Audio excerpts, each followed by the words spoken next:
नमस्कार, आप देख रहे हैं टीपीवी न्यूज। मैं हूं आपके साथ अश्विनी सरोही। बुलेटिन की शुरुआत करेंगे इस वक्त की बड़ी खबरों के साथ। हनुमानगढ़ बस स्टैंड पर एक जेब कतरे ने यात्री की जेब से पर्स पार कर लिया। हालांकि यात्री की सजगता से जेब कतरे को लोगों ने मौके पर ही पकड़कर जमकर धुनाई भी कर डाली। घटना का शिकार हुआ युवक उस जेब कतरे को पास ही खड़े पुलिसकर्मियों के पास ले गया। बता दें कि हनुमानगढ़ में जंक्शन और बस स्टैंड पर ऐसी घटनाएं बढ़ती जा रही हैं, जिस पर यात्रियों ने पुलिस से इन जेब तराशों पर अंकुश लगाने की मांग की है।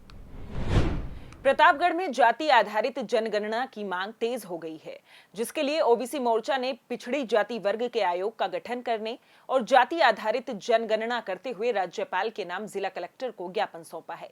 इसके साथ ही ओबीसी मोर्चा ने राजस्थान में पेट्रोल डीजल पर वैट कम करने की भी मांग की। आज भाजपा ओबीसी मोर्चा द्वारा राज्यपाल महोदय के नाम कलेक्टर महोदय को एक ज्ञापन दिया गया है, जिसमें ओबीसी आयोग राजस्थान में लागू नहीं है, लागू किया जाए, जाति आधार पर जनगणना की जाए, पेट्रोल डीजल पर वेट कम किया जाए।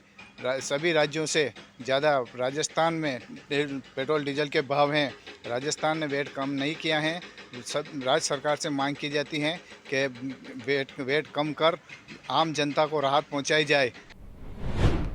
बांसवाड़ा में खजूर काटने की बात को लेकर भाई और बहन के बीच विवाद हो गया। बात इतनी बढ़ गई कि भाई ने बहन के सिर पर धारदार हथियार से वार कर दिया।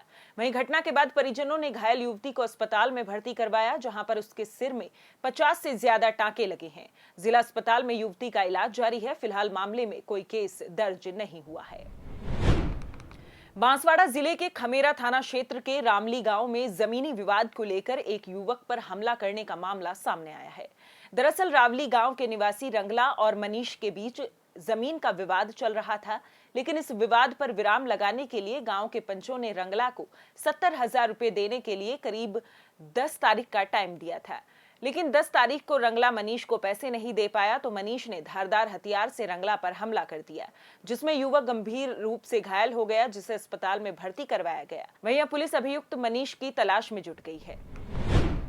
आहोर क्षेत्र के नोसरा गांव के सरहद की खांबी की पहाड़ी पर हो रहे अवैध खनन को रोकने की ग्रामीणों ने मांग की है। वहीं ग्रामीणों ने अवैध खनन को रोकने के साथ ही माफियाओं के खिलाफ कार्रवाई करने की मांग को लेकर तहसीलदार हितेश त्रिवेदी को ज्ञापन सौंपा है। भाजपा प्रदेश अध्यक्ष सतीश पूनिया एक दिवसीय टोंक दौरे पर रहे। इस दौरान केंद्र सरकार के 8 साल पूरे होने को लेकर जनसभा कार्यक्रम का आयोजन हुआ। कार्यक्रम में बीजेपी प्रदेशाध्यक्ष सतीश पूनिया मुख्य वक्ता के तौर पर टोंक पहुंचे। सतीश पूनिया ने मोदी सरकार के 8 सालों की उपलब्धियां गिनाते हुए कांग्रेस और राजस्थान सरकार पर जमकर हमला बोला। 15 तारीख तक पूरे देश भर में मोदी जी के सरकार के 8 साल की पूर्णता पर सेवा, सुशासन और गरीब कल्याण अभियान और पखवाड़ा चल रहा है। उसमें सभी मोर्चों ने अपने अपने कार्यक्रमों का आयोजन किया है। हमारी कोशिश है कि हम प्रत्येक बेनिफिशियरीज तक, लाभार्थी तक पहुँचें और मोदी सरकार की जो उपलब्धियां उनको दरवाजे तक पहुँचाएं। साथ ही साथ राजस्थान की जनता पिछले 3.5 सालों में जिस तरीके से कांग्रेस पार्टी के भ्रष्टाचार, बेरोजगारी, किसान कर्जा माफ़ी और कानून व्यवस्था से त्रस्त है, उन सब मुद्दों पर लोक जागरण का काम भी हम लोग कर रहे हैं और इसी सिलसिले में मैं टोंक आया हूं। कल प्रदेश कार्य समिति है कोटा में पार्टी की, और पूरे प्रदेश भर में हम सब लोग आगामी कार्यक्रमों की चर्चा करेंगे। किस तरीके से हम सब लोग जन आक्रोश रैलियों के माध्यम से पानी, बिजली, स्कूल, सड़क और बुनियादी समस्याओं के समाधान के लिए विधानसभा वार, जिलेवार और आने वाले समय में जब सरकार के 4 साल पूरे होंगे तो सरकार के खिलाफ एक बड़ी जन आक्रोश रैली का हम लोग आयोजन करेंगे। तो उन सब बातों पर चर्चा होगी, किस तरीके से सेवा के कामों को जारी रखें और किस तरीके से राजनीतिक मुद्दों पर हम लोग काम करें। कोटा में भाजपा प्रदेश कार्य समिति की बैठक का आयोजन किया गया। बैठक में भाग लेने के लिए भाजपा प्रदेश अध्यक्ष सतीश पूनिया भी कोटा पहुंचे। इस दौरान सतीश पूनिया ने कहा कि भाजपा के 8 साल के कार्यकाल में देश में विकास हुआ है। इस देश की बुनियादी समस्याओं को हल करने का कार्य अटल बिहारी वाजपेयी और पीएम मोदी ने किया है।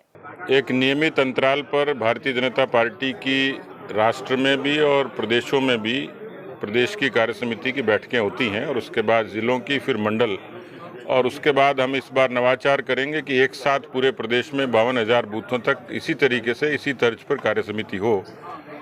कोटा की ये कार्य समिति इसलिए विशेष रूप से महत्वपूर्ण है कि अभी पदाधिकारियों की बैठक होगी, जिसमें कल की कार्य समिति के एजेंडे पर हम लोग चर्चा करेंगे और आगामी जो अभियान है उन पर भी चर्चा करेंगे। लेकिन कल सुबह से शाम तक पूरे प्रदेश की कार्य समिति के सदस्य, जिलाध्यक्ष, जिला प्रभारी, पदाधिकारी, ये सब लोग उसमें शिरकत करेंगे। इस बुलेटिन में फिलहाल इतना ही। देश प्रदेश की तमाम बड़ी खबरों के लिए देखते रहिए टीपीवी न्यूज़। नमस्कार।